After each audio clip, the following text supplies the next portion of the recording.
Southeast Asia, a favorite location for a booming industry.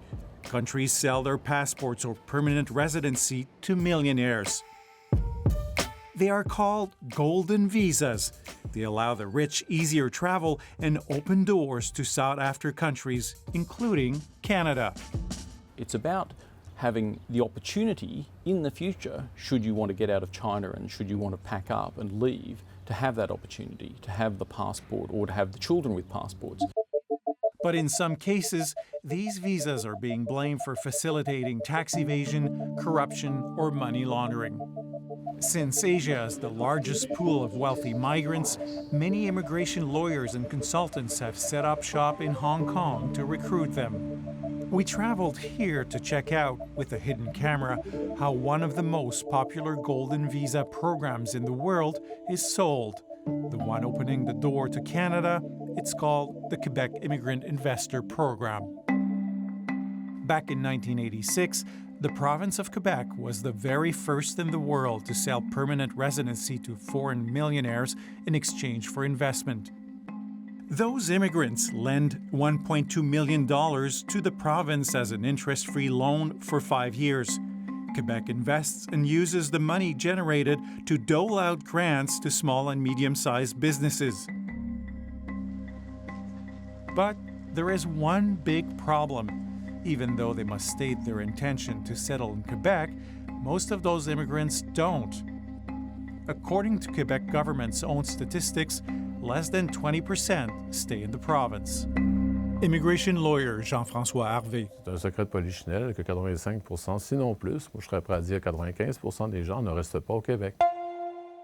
Just one example. Beijing millionaire Zhao Jingli was granted permanent residency through the Quebec program. Her immigration files show her stated destination was supposed to be Montreal. But when she and her family got her official landing in Canada in 2006, she didn't even bother flying to Quebec. Instead, the family spent 10 days in Vancouver, then flew right back to China, where her husband was a partner in a law firm. I think the Quebec Immigrant Investor Program is a scam from start to finish. Ian Young is the Vancouver-based correspondent of the South China Morning Post, a daily published in Hong Kong.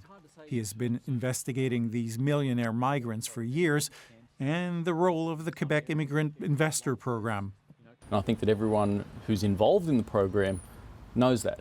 I think that includes policymakers, the people who facilitate it, and the immigrants themselves. I mean, they know that it doesn't serve the purpose that it is supposed to serve. In 2014, Zhao Jingli did finally settle in Canada, not in Quebec, but in Vancouver. Her husband stayed in China to continue his law practice. She bought this $5 million house in West Vancouver with breathtaking views of English Bay. A 5-bedroom, 7-washroom mansion for her and her 2 sons. The Quebec program has been the biggest component of millionaire migration, wealth migration, here in Vancouver and in Canada. And that's a huge component of what's propelling property prices. You look at properties that are worth, $5-6 million, that's not to do with local incomes. While Quebec has been benefiting, British Columbia is stuck with the costs: healthcare, education, and pressure on the real estate market. The house is now valued at $7.7 million. And there's little revenue to the BC government, since the millionaire migrants often remain in China, sending money tax-free to their families living in Canada. Zhao Jingli paid only $69 in income tax in 2016. We've come to Hong Kong to see for ourselves what recruiters, immigration lawyers, and consultants sell to prospective clients. So we created our own millionaire, Mr. Chen, a character whose wealth did have dubious origins, a pawn shop. And our Mr. Chen did not want to settle in Quebec. 佢審核你嘅，最好就唔好答得咁明顯，就話你唔會打算長遠喺嗰邊。 Canadian law allows permanent residents to move freely once in Canada, but when they apply to the Quebec program, they must sign documents stating their firm intention to settle in the province. Here is Quebec lawyer Sébastien Guimier practicing in Hong Kong. Okay, look, a lot of people, what they do is rent an apartment for 3 months in Quebec here, and then they receive the card and then do whatever you want. But worst case, you can always give our office address or something like this. You know? We tell our clients to rent an apartment because it looks better. If you give the lawyer's office, they might question, but we never got a problem. And to be honest, to rent an apartment for 3 months in Montreal, it's not a lot of money at this point. 即係通過咗佢就會 OK 咁嘅意思。 It also means that they don't have to actually live in that flat. Empty is okay? Empty is okay. It's a postal address. We showed this to Montreal-based immigration lawyer Hugues Langlais.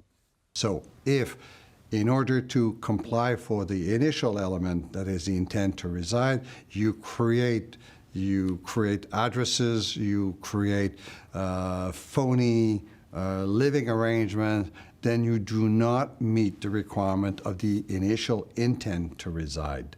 And also you're participating to the fabrication of evidence for the purpose of meeting the obligation to reside, which is the second aspect. In an email, Sébastien Guimier told us he followed the law. He said someone's intention to live in Quebec could have changed by the time they came to Canada. And his advice to rent that apartment, that was just to have a mailing address for receiving the permanent residency card in case the immigrant had to fly back to China while waiting for it. We are now the leading firm with regards to citizenship by investment. Another red flag involved Harvey Law Group, a Hong Kong-based firm founded by Quebec lawyer Jean-François Harvey.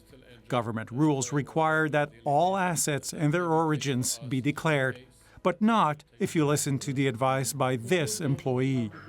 You want to disclose the minimum possible, right? Yeah. Okay. Yes, it's possible.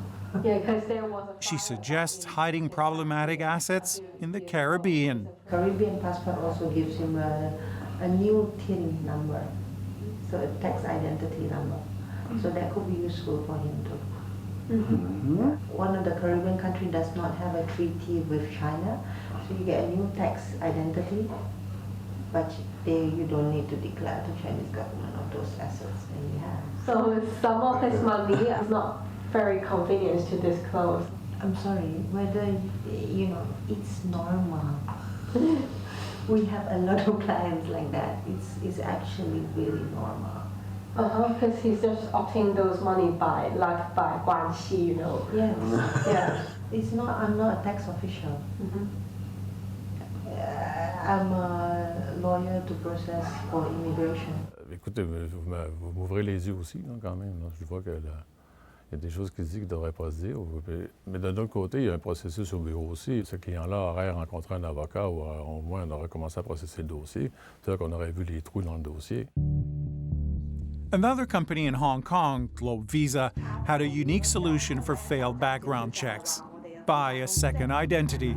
如果佢過唔到資產審查或者過唔到嗰個冇犯罪咧，咁佢就直接買護照㗎啦。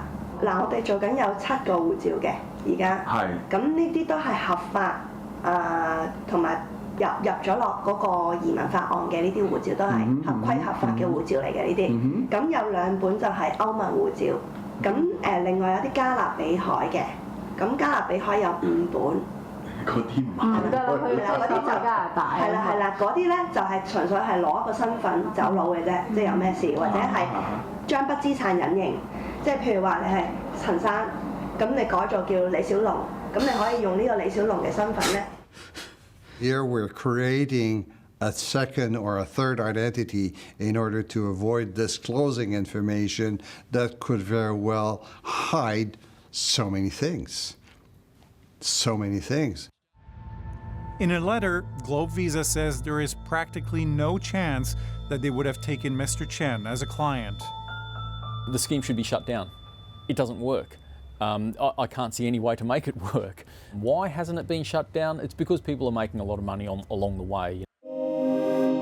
Ottawa dropped its own federal immigrant investor program in 2014 because it concluded it wasn't working. The Quebec government has known for years its program was rife with problems, largely ignoring them while keeping the money from these millionaire migrants. For The National, I'm Frédéric Zalac in Montreal.